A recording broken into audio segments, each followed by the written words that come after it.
மயிலாடுதுறை மாவட்டம் பூம்புகாரில் பாமக நிறுவனர் ராமதாஸ் தலைமையில் மகளிர் மாநாடு நடைபெறவிருந்த நிலையில் தற்போது அந்த பகுதியில் கனமழை பெய்து வருகிறது. இது தொடர்பான அண்மை செய்தியை பார்த்து வருகிறோம்.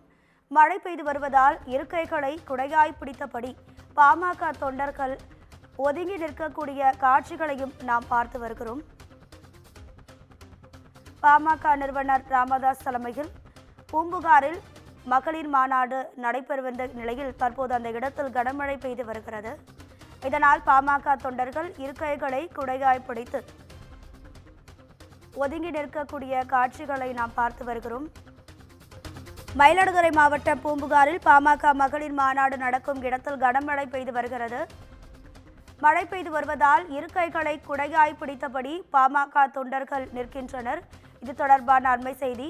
கொட்டும் கனமழையால் மாநாட்டிற்கு வந்த தொண்டர்கள் ஆங்காங்கே ஒதுங்கி நிற்கின்றனர்.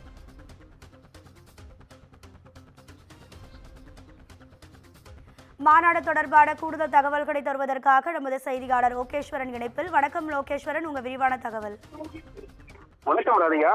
மயிலாடுதுறை மாவட்டம் சீர்காழி அடுத்து பூம்புகாரில் வன்னியர் சங்கம் சார்பில் மகளிர் மாநாடானது நடைபெற்று வருகிறது.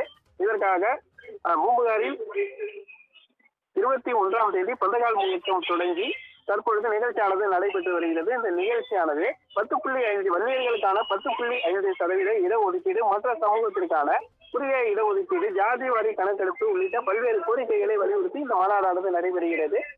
மேலும் இந்த மாநாட்டில் 14,000 நற்காலிகள், தற்காலிக கழிப்பிடம், குடிநீர் என அனைத்து வசதிகளும் செய்யப்பட்டுள்ளது.